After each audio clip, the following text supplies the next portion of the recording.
kasi alam mo na ang Panginoon nasa kalagitnaan natin po. Taas mo ang kamay. Sino po sa inyo dito, awitan pa lang, ramdam na po natin yung presensya ng Panginoon? Amen? Purihin po ang Panginoon. Pwede po ba natin siyang minsan pa alayan ng the best clap of praise na pang Panginoon? Come on! Yung the best clap of praise na para sa ating Panginoon. You may shout, Hallelujah! Purihin ka, Panginoon. Purihin ka, aming Ama. Tunay nga po na napakasarap na magbalik sa Panginoon ng kanyang kabutihan at ng kanyang katapatan po sa atin pong mga buhay. And this morning po, Merry Christmas! Yan. No po, grabe po, no? Malamig na po ba sa inyo? Grabe, malamig na po ngayon. No, pinapatay na ang aircon paggabi. Kasi bakit? Kasi po medyo maginaw na siya, lalo sa madaling araw. Amen?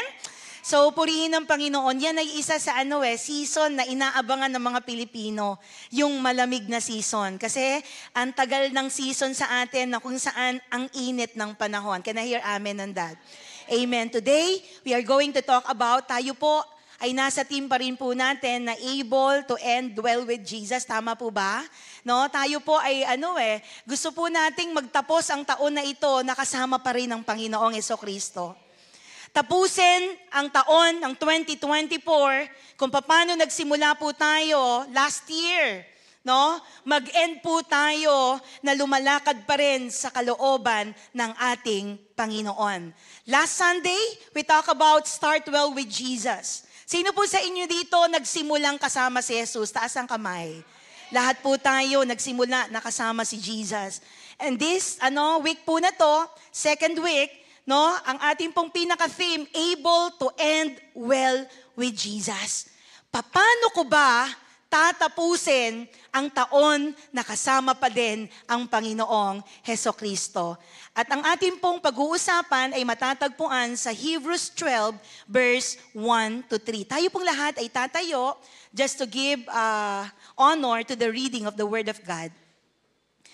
Babasahin ko po yung English, kayo po ang magbabasa po sa Tagalog.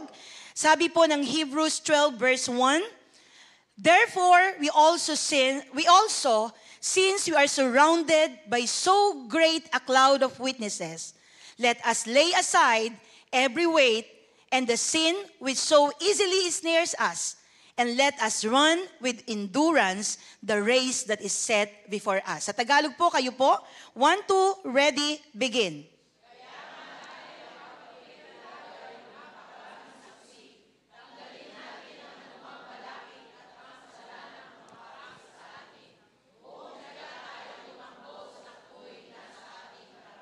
Verse 2, looking unto Jesus, the author and the finisher of our faith, who for the joy that was set before him endured the cross, despising the shame, and has sat down on the right hand of the throne of God. Verse 2 po, kayo po, 1, 2, ready, begin.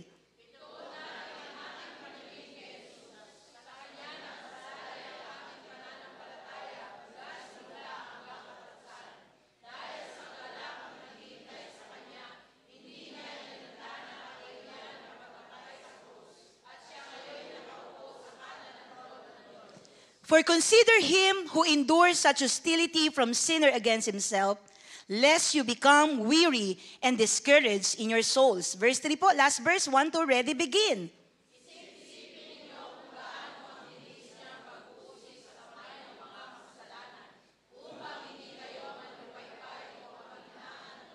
Tayo pong lahat ay yuyuko po at manalangin.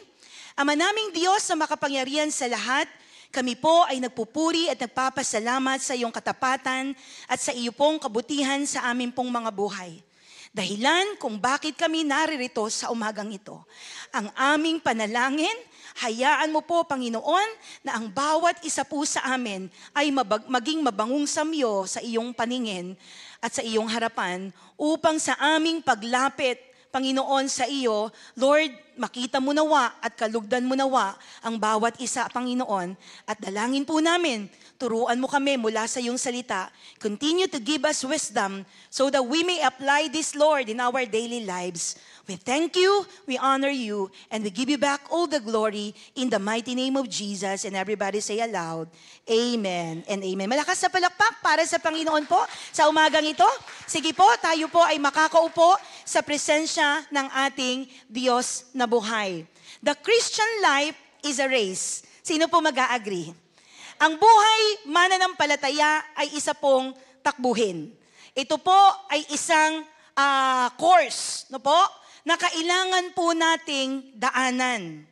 Yung writer po ng Hebrew, sabi niya, if we are going to run in Christian life with no distraction and not get off track, no, we must keep our eyes carefully focused on Jesus. Kung gusto daw po nating magtagumpay sa ating pong buhay mananampalataya, dapat daw po ang ating paningin nakatuon lamang sa ating Panginoong Hesukristo. Kung nag-a-agree ka dyan, pwede mo bang palakpakan ng Panginoon sa oras na ito? Sino po sa inyo dito magsasabi, dapat focus on Jesus? No? Focus. Huwag nating hayaan na lumihis po tayo ng landas at hindi po natin makita yung pinatatakbuhan ng Panginoon. May mga pagkakataon we are off track. Why? Because nakikita natin sa ating takbuhin, napakadaming ino-offer ng mundo. Sino po mag-a-agree? Andiyan na ang trabaho, kaya na-off track. Nandiyan na yung mga kabisihan sa buhay, kaya na-off track. Sabi, sa isang takbuhan, wag po nating kakalimutan, laging merong simula. Hello? May kausap po ba ako ngayon? Sino po sa inyo dito nagsimula kasama si Jesus? Taas ang kamay. Sana kung nagsimula tayo noong January, na nakasama ang Panginoong Jesus, magtapos tayong kasama ang Diyos. Kaya nga po, yung unang punto na gusto kong ibahagi sa inyo, diniscuss po ito last Sunday ni Pastora Miliza. We need to start well. Magsimula po tayo ng mabuti. Magsimula po tayo na kung saan maayos. Can I hear amen on that? Since the Christian life is a race, let us examine our race course. Kung sa tingin po natin, ang buhay, pananampalataya natin ay isang takbuhan, dapat lagi po nating sinusuri kung ano ang tinatakbuhan natin. Hello, may kausap po ba ako ngayon? Mahalaga na suriin yung ating pong race course. Kasi sa takbuhan, dapat na alam po natin na nagsisimula tayo, hindi lamang magsisimula, meron din po itong pagtatapos. Are you with me? No? Para po sa ating lahat, ito po ay nagsisimula kapag tinanggap mo si Jesus bilang Panginoon at sariling tagapagligtas ng iyong buhay. Yan po yung pinaka-starting point natin bilang mga mananampalataya. Bago po tayo tumakbo sa takbuhan ng buhay, kailangan po nating magsimula ng tama. Can I hear amen on that? Totoo po ba? Kapag nagbotones ka sa itaas, pagkatapos hindi pantay, hanggang baba hindi na rin siya pantay. So ibig sabihin, pag mali ang simula, mali ang ending. Pero kapag tama ang simula natin sa Panginoon, anuman ang ating pagdaanan, yung puso natin, lagi ng kaangkla sa Diyos, maniwala po kayo, dumadaan ang pagsubok, dumadaan ang mga kung ano-anong persecution, dumadaan kung ano-anong mga sinasabi ng kaaway na kasinungalingan, ganito ka, ganyan ka. But you know what? Hindi ka magpapa-apekto. Bakit? Kasi maliwanag sa'yo kung saan ka tumatakbo. Hello, are you with me? No, sabi ng Bible, no po, we are to encourage to run well. Tumatakbo ka na rin lang pagsikapan mong ipanalo yung takbuhin. Marami pong mga mananampalataya na una sa takbuhin pero nahuli. Hello? Marami mga tao na unang nakakilala sa Panginoon pero naiwan. Bakit naiwan? Tumingin sa kapwa mananampalataya. Tumingin sa mga taong nakapaligid po sa kanila. Mga magulang at mga kapatid, ano po kaya ang mangyayari? How do we run well? Paano ba ako tatakbo? Pastora, kung alam mo lang yung pinagdadaanan namin, Siguro sasabihin mo, o nga no, mabigat. Pero mga magulang at mga kapatid, sa tingin po natin, nung nakaraan, no, alam niyo po yun, pinakita ni Pastora Melisas, ano ba ang nagpapabagal sa mga mananampalataya? Bakit ba bumabagal? Tignan natin itong picture na ito. No? Sino po sa inyo tatakbo na nakatakong? Hello, may kausap po ba ako ngayon? Mabilis po ba kapag nakatakong tayo sa race course? Hindi, babagal po tayo. Pagkatapos may mga bitbit tayong mga shopping bags. Hello mga nanay, nag-shopping na po ba kayo? Merry Christmas. Hello, may kausap po ba ako ngayon? For sure po mabagal. Tatakbo po tayo na ang suot-suot natin dapat damit na kung saan alam mong ipapanalo mo yung tatakbuhin mo. Dapat tatakbo tayo na walang mga bagay na nagpapabigat sa pagtakbo natin bilang mga mananampalataya. Ngayon, how do we run well? Paano ba ako tatakbo? Ano po sabi ng verse 12? Therefore, we also, since we are surrounded by this so great cloud of witnesses, let us lay aside every weight and the sin which easily snares us. Ang sabi ng Biblia, tanggalin daw po natin ang anumang balakid at kasalanang kumakapit sa atin at buong tiyaga tayong tumakbo sa takbuhing nasa ating harapan. Sino po mag-a-agree po sa atin? May mga nakatingin po sa atin, may mga nagbabantay. May nag-o-observe. At sa bawat sinasabi natin, may nakikinig. Sa bawat nakapost sa social media, may nakakakita. Hello, are you with me? Ang sabi ng Bible, may mga saksi. May mga magsasabi sa'yo, yung naging buhay yan, nung nabubuhay pa yan ganito. May mga nakatingin po sa ating lahat. At dito, ini-encourage tayo, let us lay aside every weight and the sins which so easily snare us. Mga kasalanan na nagpapabagal ng ating pong takbuhin sa ating Panginoon. Mga bagay, mga balakid na kung saan hindi nalulugod ang ating Panginoon. Mga bagay na nagpapabigat, bakit hindi po tayo makatakbo ng maayos? Ano ang nagpapabagal sa iyo? Ano ang kasalanang sa tingin po natin, kailangan natin ng surrender sa harapan ng Panginoon? Alam niyo po, kahit po ako pastor, every day, kung meron akong nilalagay sa isip ko, Lord, tumatakbo ako araw-araw. Sana sa pagtakbo ko araw-araw, Lord, approve yung buhay na nilalakaran ko. Hello, are you with me? Kasi sa takbuhin po natin, no po, ang Diyos laging nakatingin. Ang Panginoon laging nakatunghay. Huwag na po tayong makisangkot sa mga bagay na dapat hindi tayo nakikita doon. Saan po iyon? Sa mga usapang hindi nagbibigay ng lugod sa Panginoon. Hello? Pag naririnig nyo na may chismisan, ay sorry po, hindi po ako kasama dyan. Huwag na po tayong alin. Huwag na tayong gumawa ng mga bagay na magpapahiya sa pangalan ng Panginoon. Hello? At ang sabi ng Bible, let us run with the endurance, no? The race that is set for us.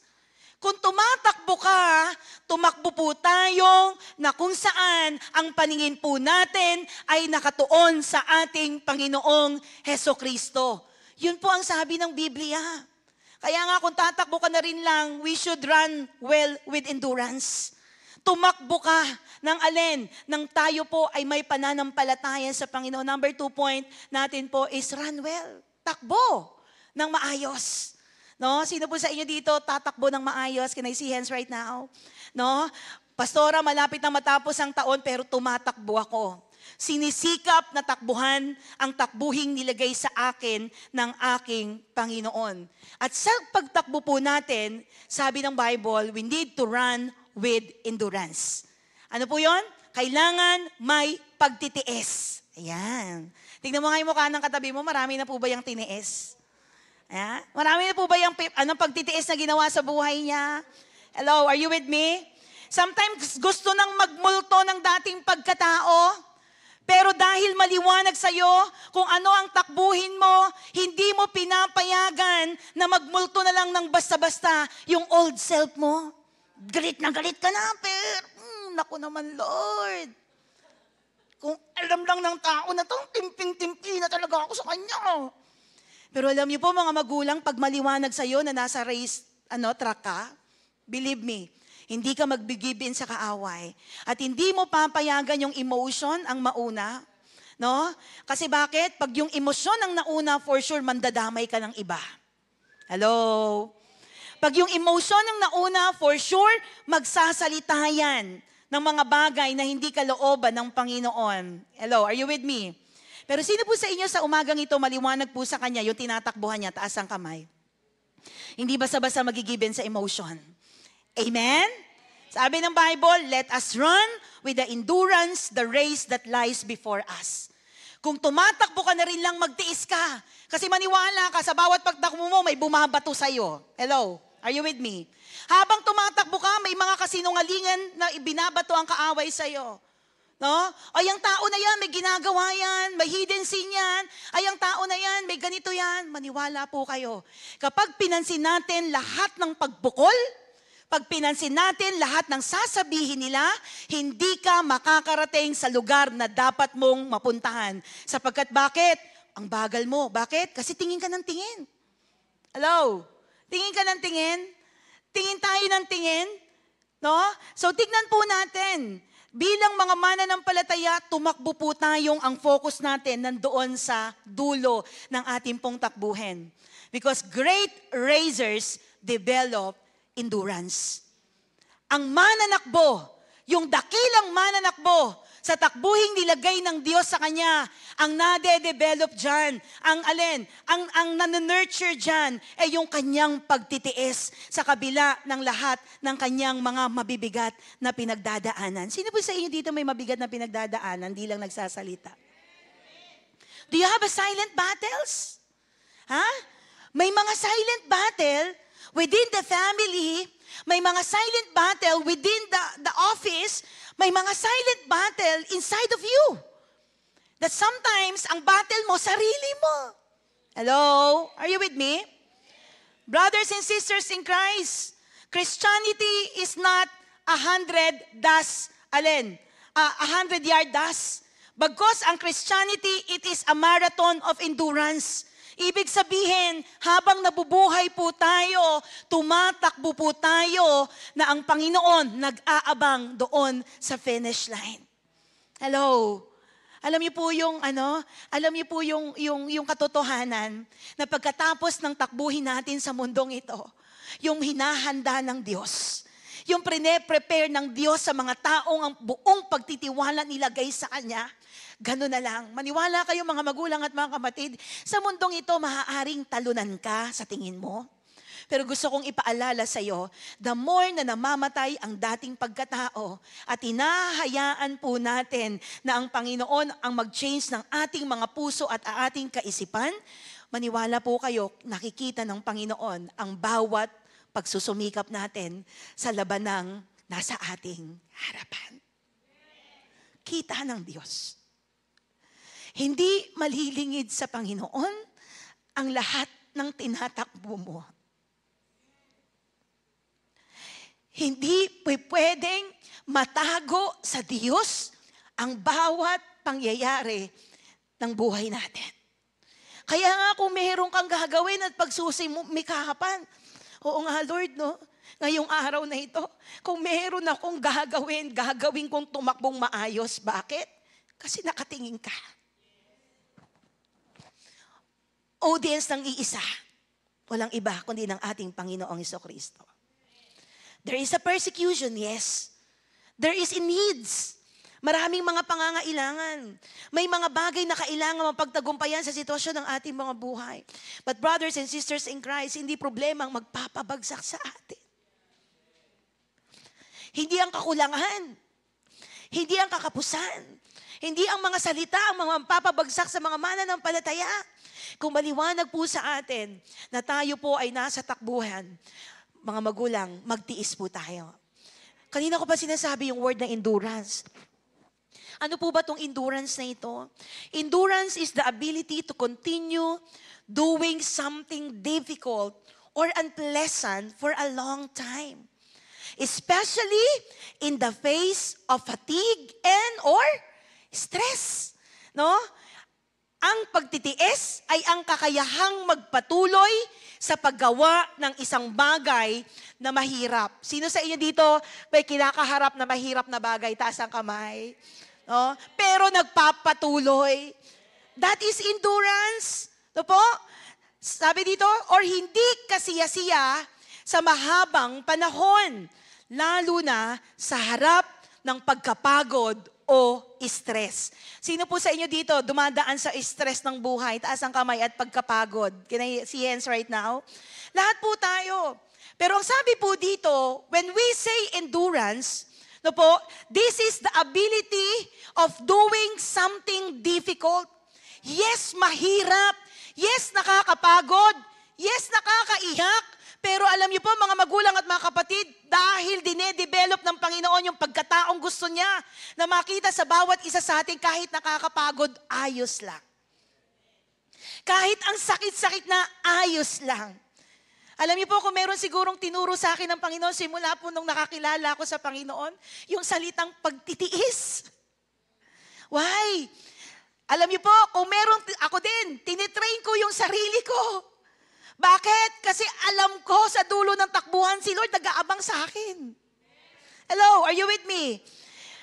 I myself, nag-check din ang puso ko araw-araw. Lord, napatawad ko na ba itong mga taong ito? Lord, kaya ko na ba silang yakapin ng walang kahit ano? Alam niyo po yun, napakabigat nun. Yung bang gusto mo ding lumaban, pero hindi mo gustong ipakita yung pag-uugaling dati meron ka. Hello, are you with me? May sinasabi sila, hindi mo gustong ipaglaban yung side mo. Bakit? Kasi maliwanag sa'yo that the battles is not yours, but the battles is with God. Hello, are you with me? May kausap po ba ako ngayon? Turuan po natin yung ating mga sarili when we talk, kailan tayo magsasalita. Kasi ang number one nilalaglagan ng mga mananampalataya ay yung kanilang mga sinasabi. Hello, are you with me? Turuan po natin yung ating mga sarili kung kailan po natin ititikom yung ating mga bibig. Hello, may kausap po ba ako ngayon? Hindi dapat laging may kwento. Kung yung kwento mo magdudulot ng alin? Ng stripe doon sa mga taong makakapakinig, tiko mo na lang ang bibig mo. Sabi ng Proverbs yan, no? Yung mga taong walang karunungan daw, they are not wise. Yun daw yung mga taong ang lumalabas sa bibig ay yung puro away at puro quarrel.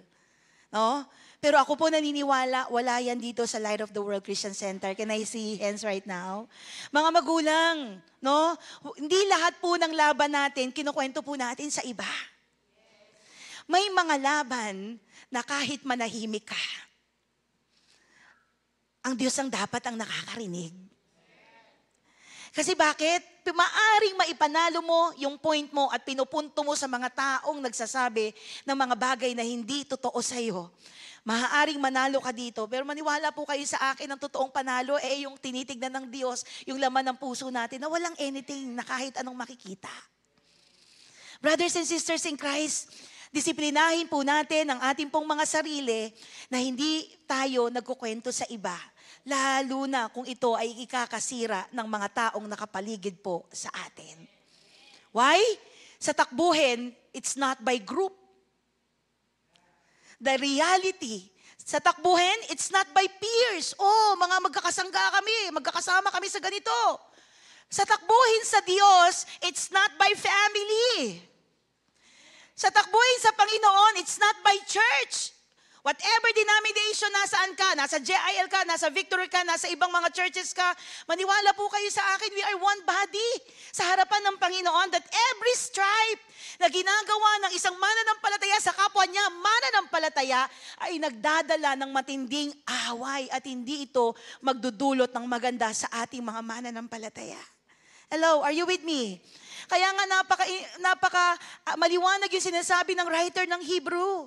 Bagamat ito pong passage na ito, ini-encourage niya ang mga mananampalataya by group kasi dumaan po sila saan?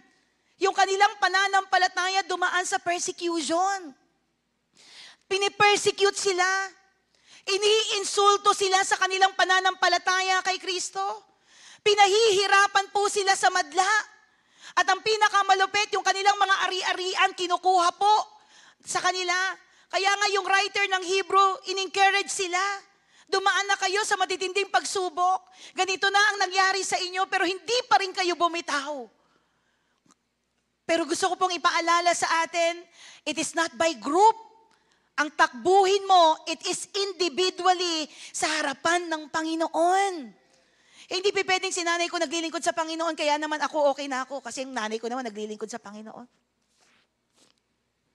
Hindi pwedeng yung asawa ko naglilingkod sa Panginoon, kaya kahit hindi na ako maglingkod sa Panginoon, asawa ko naman naglilingkod sa Panginoon. Brothers and sisters in Christ, ang takbuhin mo at ang takbuhin ko, individual po tayong tumatakbo sa racetrack na nilagay ng Diyos sa ating harapan. That's why we need to discipline ourselves. Discipline yourself. Disiplinahin po natin yung sarili natin. Pag may mga sinasabi na ang kaaway sa atin na mga negatibo, wag mo nang pansinin. Hindi, tatakbo ako. May mga persecution, wag mo nang pansinin. Hindi, tatakbo ako. May mga bagay na hinahatak tayo, hindi, tatakbo ako. Run well with endurance. Tumakbo po tayo ng merong pagtitiis. Sabihin mo nga sa katabi mo, magtiis ka. Number 2, letter B, run with our eyes on Jesus. Tumakbo po tayo ng ating paningin nasa ating Panginoong Hesukristo. Looking unto Jesus, the author and the finisher of our faith. Sa ibang translation ang ginamit, the perfecter of our faith.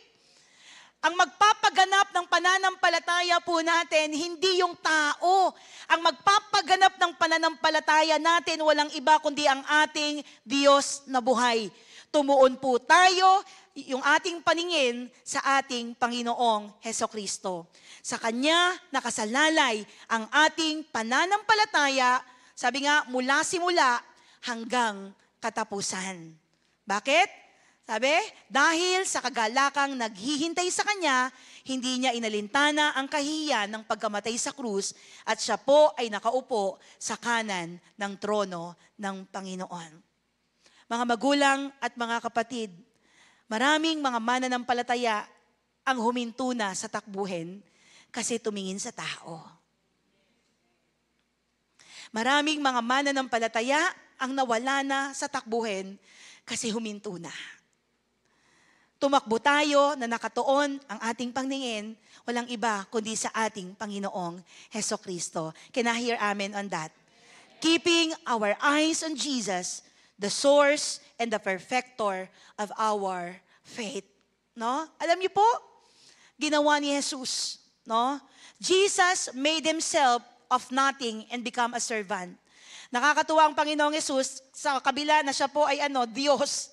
Alam niyo po, grabe po siya. Pinili pa rin niyang magpakababa.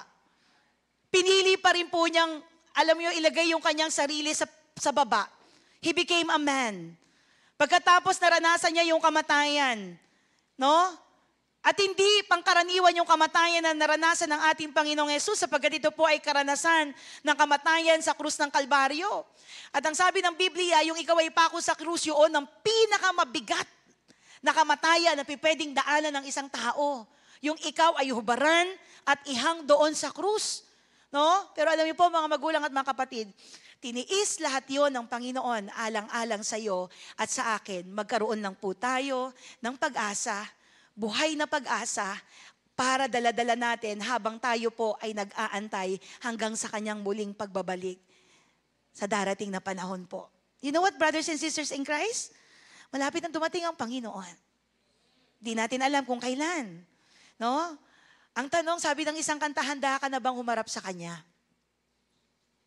Pastora, maliit pa yung mga anak ko. Kaya lang, ang pagdating ng Panginoon, walang nakakaalam eh. But the sign is already there. Nakita na natin sa Biblia lahat ng senyales na malapit nang dumating ang Panginoon. Actually, mamadaliin ng Panginoon para yung mga anak niya hindi na makuha. Mamadaliin ni Lord because of you and because of me. No? Kaya nga kung tumatakbo ka na rin lang, pwede ba sabihin mo sa katabi mo, pag-igihan mo.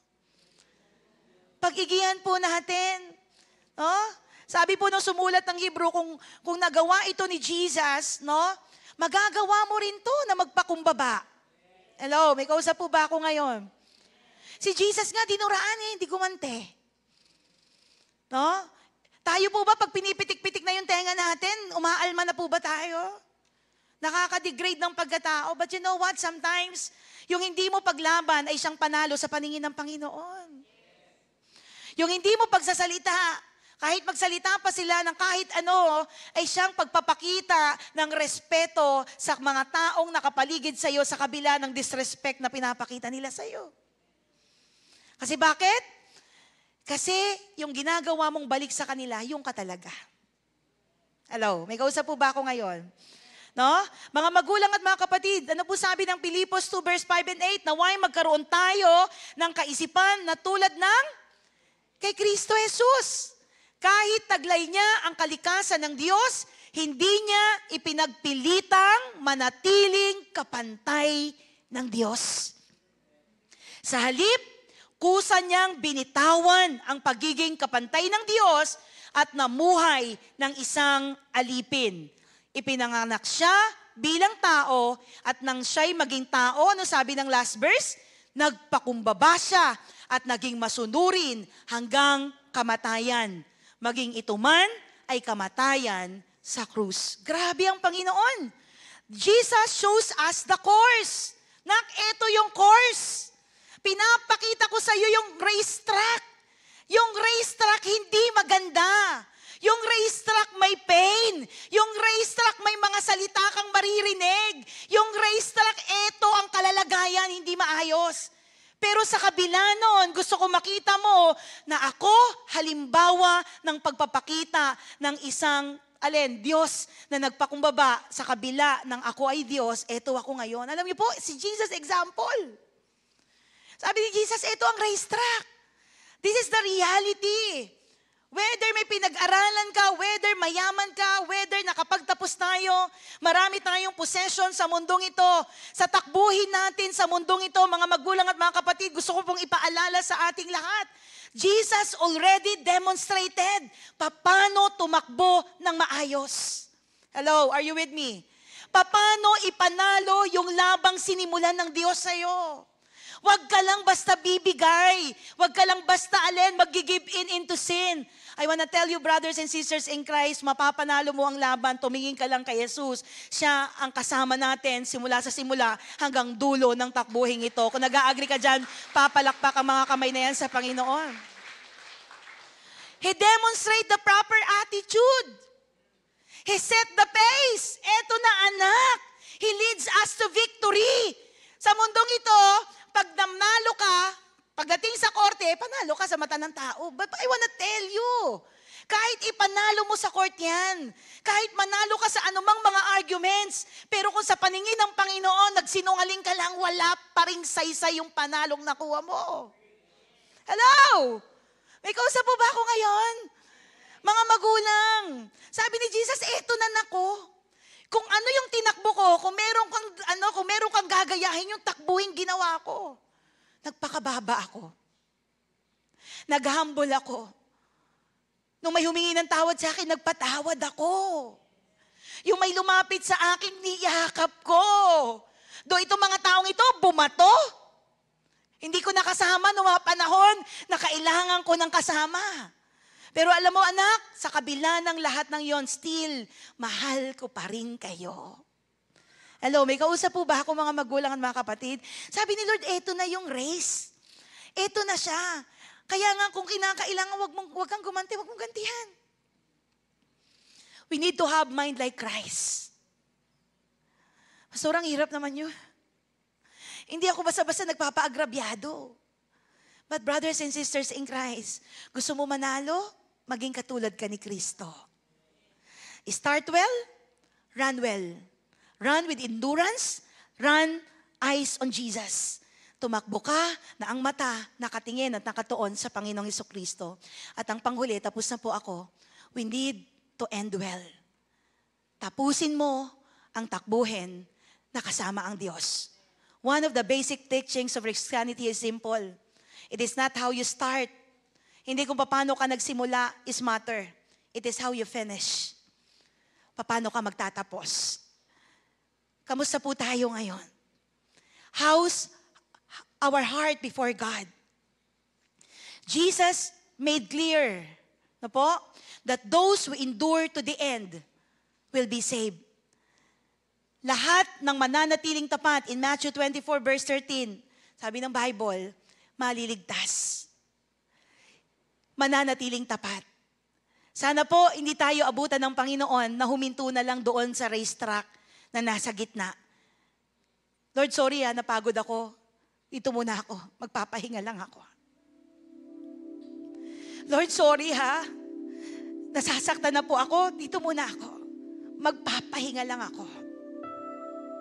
Lord, sorry po habang tumatakbo kasi ako kanina, nakakita ako ng mga taong nagsasalita ng hindi maganda sa akin, kaya huminto ako.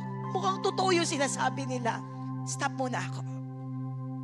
Lord, sorry po kasi habang tumatakbo po ako, Panginoon, natisod na lang ako doon sa kasama ko sa church. Nasisod ako doon sa mga taong ang tingin ko, napakataas. Sorry po huminto ako dito. Again, brothers and sisters in Christ, it is not matter kung paano ka nagsimula.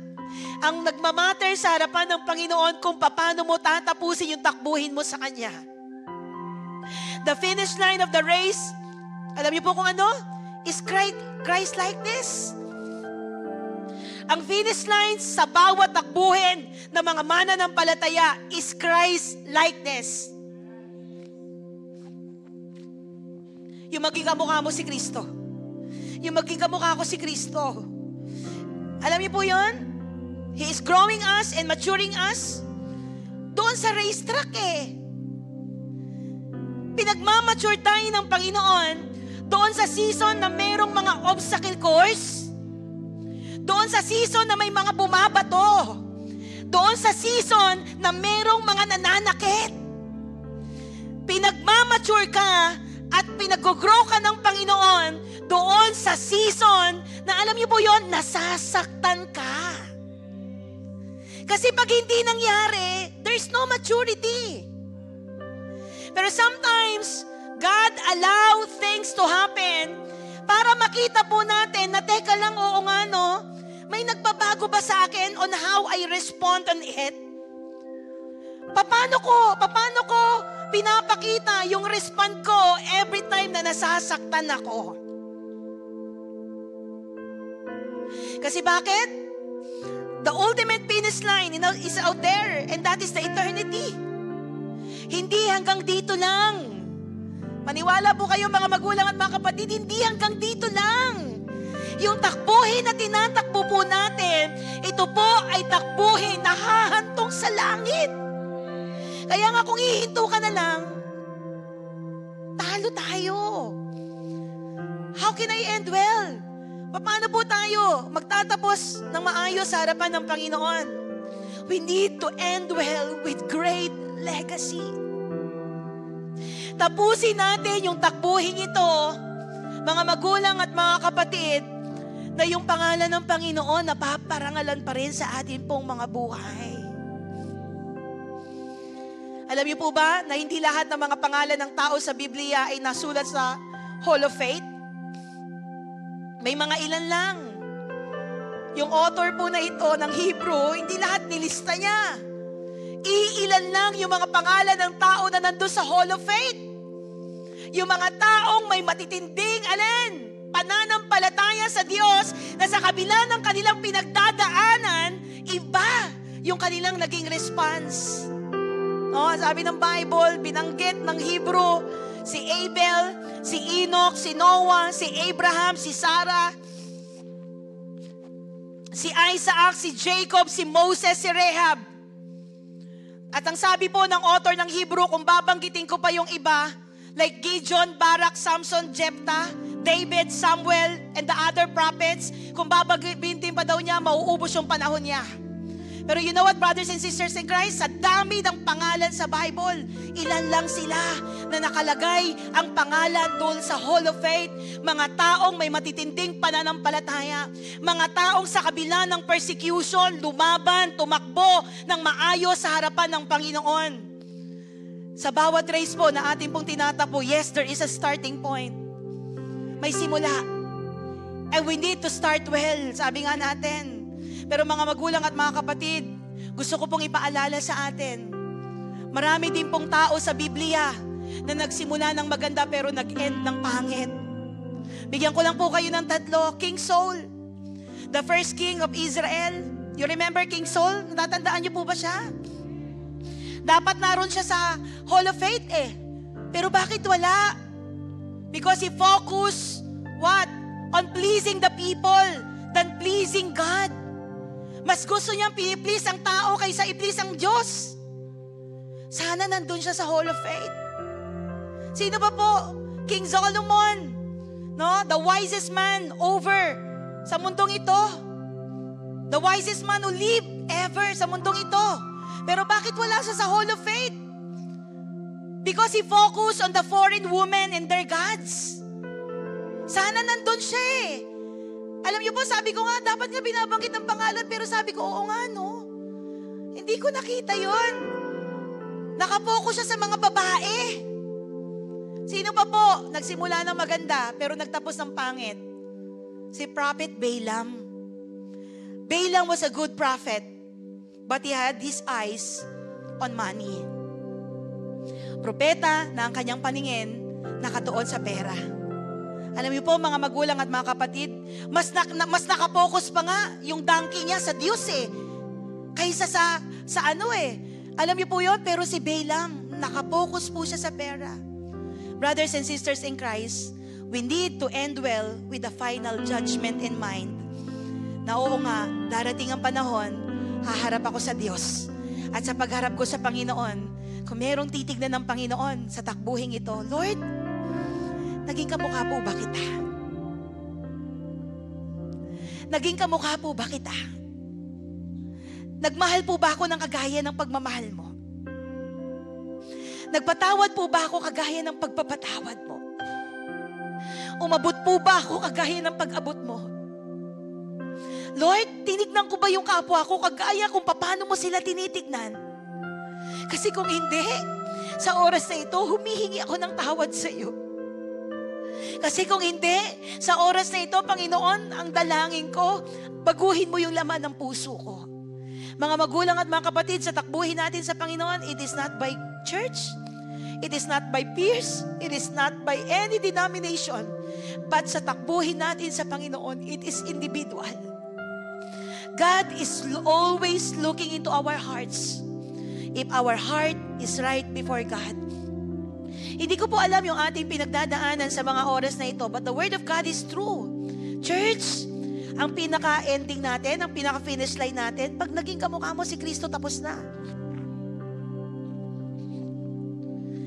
Pag naging kamukha mo si Kristo, we need to love like Christ.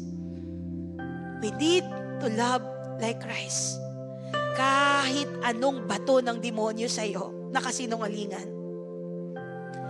Kahit anong salita pa ng mga taong nakapaligid sa iyo, hindi mababawasan ng mga salita ang pagkataong ang Diyos ang bumubuo. Kahit ano pang mga bagay na nilalagay ng kaaway sa ating harapan para huminto tayo, pero pag ang ating paningin wala sa mga bagay sa mundong ito, I wanna tell you, si Lord ang kasama mo. Sa oras po na ito, tatayo po tayong lahat. Sabi ng Panginoon, nak, kung meron ka sanang desire sa umagang ito, i-desire mo na maging kagaya ko. I-desire mo na nagmamahal ka na kagaya ng pagmamahal ko sa kanila. Habang ikaw ay nakayoko, habang ikaw ay nakapikit sa umagang ito, as you close your eyes and bow down your head, let's continue to contemplate the Word of God. God, I want to be like you. We want to be like you, Jesus. Ikaw yung Diyos ng bawat isa po sa amin. Hindi ko po alam kung ano yung kalalagayan ninyo. Hindi ko po alam kung ano yung sitwasyon na nais mong magtagumpay ka. Isang pangyayari sa iyong nilalakaran sa mga oras na ito na hindi mo pa napagtatagumpayan. Church, the Word of God is true. You have to forgive. You have to forgive. You have to love like Christ. You have to end this race ng maayos sa paningin ng Panginoon. And I wanna tell you, yan ang totoong panalo sa mata ng ating Diyos na buhay. Habang ikaw ay nakayuko at nakapikit, at habang umaawit ang ating praise and worship team sa oras na ito, let's continue to contemplate, God, change my heart. Kung meron kang babaguhin sa puso ko, baguhin mo ang puso ko, Panginoon. Do not observe. Do not observe. It is between you and God. Habang ikaw ay nakapikit, habang ikaw ay nakayuko sa umagang ito, hallelujah. Lord, kilala mo po kami, Panginoon. Marami kaming mga battles. Marami kaming mga struggles, God. But Lord, we will focus on you. Titingin kami sa iyo, Panginoon. Ikaw, Panginoon, na naglagay ng pananampalataya sa bawat isa sa amin. Pag-ibig mo ay tapat at wagas. O Diyos, wala nang papantay sa iyo. O Diyos, Kapatid, sa oras na ito, naghahanap ang Panginoon ng mga babae at lalaki na magsusurrender ng buhay sa Kanya. Kung merong bahagi ng buhay mo that is not already surrendered to God, this is the day na binigay sa iyo ng Panginoon. Kailangan ng total surrender this morning. Ora karabahay. Sa lahat ng panahon, Diyos ka sa amin. Sa lahat ng oras, nariyan para sa amin. Lord, tumalapit kami sa iyo, Panginoon, sa oras na ito. Nagsasabi na ang aming pananampalataya ay nakaangkla lamang sa iyo. May iba't iba kaming sitwasyon. May iba't iba kaming pinagdadaanan. Pero sa oras na ito, patuloy namin itinitira ang katapatan at ang kabutihan mo sa aming mga buhay. Sandigan, nariyan para sa amin, Panginoong Yesus, maghari ka, magliwanag ka sa buhay. Sa lahat ng panahon, let's continue to declare this morning, surrender everything to Jesus. Diyos ka sa Diyos ka sa amin, Panginoon. Sa lahat ng oras, nariyan para sa amin, Panginoong Yesus, purihin ka. Dakilain ka sa buhay ng bawat isa po sa amin, Panginoon. Ora karabasi karababababababahay. Babago, Diyos ka sa amin, tanging sandigan, nariyan para sa amin, Panginoong Yesus, maghari ka, magliwanag ka sa buhay ko, aming Ama. I'll give you a minute to pray to the Lord this morning. Kapatid, nakikita ng Panginoon ang laman ng iyong puso sa umagang ito. Alam ng Diyos ang iyong pinagdadaanan. Alam ng Panginoon yung bawat pag-iyak na iyong nakikita. Alam ng Panginoon ang iyong sitwasyon sa mga oras na ito. Pero nais kong sabihin sa iyo, tapat ang Panginoon. Hindi siya nagbabago. Siya ay Diyos na laging naririyan. Handa siyang magpatawad sa bawat isa po sa atin. Lord, today, we are here, Jesus. We surrender our lives to you. We dedicate our lives to you, Lord. Kung meron mga pagkakataon, Panginoon, hindi ka nalugod sa buhay ng bawat isa sa amin. Lord, today, here we are. We humble ourselves to you, God. Remove every pride. Remove, Panginoon, every hindrances. Lord, tanggalin mo anumang balakid sa aming takbuhin. Tanggalin mo, Panginoon, anumang nilagay ng kaaway, any negative emotions, in the mighty name of Jesus, oh God, we continue to break it today. We continue to break it today, oh God. In Jesus' name, Lord, tinatanggal po namin, Panginoon, anumang gawa ng kaaway sa buhay ng bawat isa sa amin. And today, we will continue to declare, Lord God, ang katapatan mo, ang kabutihan mo, sa lahat, sa bawat isa sa amin, Panginoon. Diyos ka sa amin. Diyos ka, Panginoon, sa aming pamilya. Diyos ka, Panginoon, sa aming sitwasyon. Panginoong Jesus, purihin ka. Dakilain ka sa buhay ko. Di nagbabago, hallelujah. Di nagbabago. Yes, O God. Diyos ka sa amin. Tanging sandigan, nariyan para sa amin. Panginoong Jesus, maghari ka. Magliwanag ka sa buhay. Isang pangawitin mo, awitin ang may pagsapat, pananampalataya sa Diyos. Sa lahat ng panahon. Diyos ka sa amin.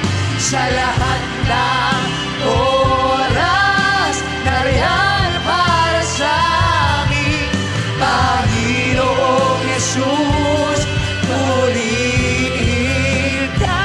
Dakilain ka ba? Dakilain ka sa buhay ko. Di nagbabago. Di nagbabago. Diyos ka sa amin.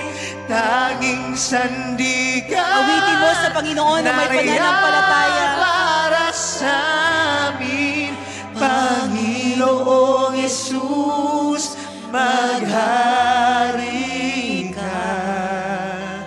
Magliwanag ka sa buhay. Sa pinakamahinang boses sa lahat ng panahon. Sa lahat ng panahon, Diyos ka sa amin. Diyos ka sa aming pamilya, Panginoon. Oras, nariyan Diyos ka sa aming mga pinagdadaanan. Panginoong Jesus. Diyos ka, Panginoon, sa aming mga sitwasyon. Dakilain ka. Diyos ka sa lahat ng pagkakataon ng aming mga buhay, Panginoon. Di ka nagbabago. Di nagbabago. Di ka nagbabago, Panginoon, sa buhay ng bawat isa sa amin. Come on, church, papurihan mo, Panginoon, sa pamamagitan ng awit na yan. Para sa amin, Panginoong Jesus, maghari ka.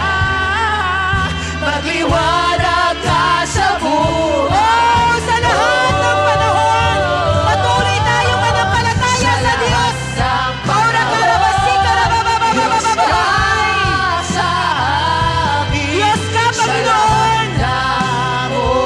Sa bawat sitwasyon. Para sa amin, Panginoong Jesus, purihin ka.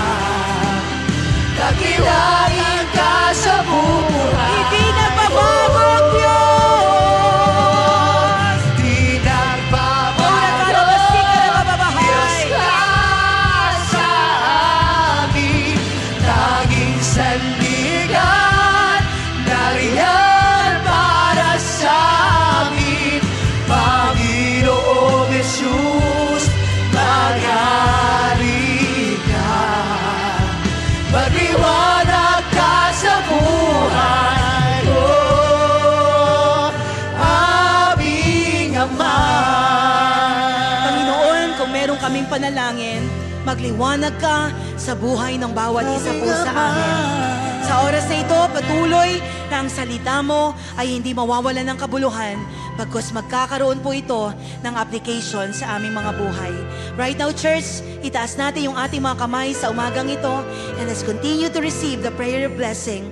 The Lord bless you. I receive. The Lord keep you. I receive. May His face shine upon you. I receive. The Lord bless the work of your hands. I receive. The Lord give you hope, I receive. peace, I receive. love, and joy. I receive. In the name of the Father, and of the Son, and of the Holy Spirit, in the mighty name of Jesus. And everybody shout aloud, Amen and Amen. Let's celebrate! Hallelujah! Minsan ba po yung pinaka-the best na pagsamba para sa ating Diyos na buhay? Hallelujah! Thank you, Lord, for the strength. Sino po dito? Pinalakas ng Panginoon. Hallelujah! We will sing.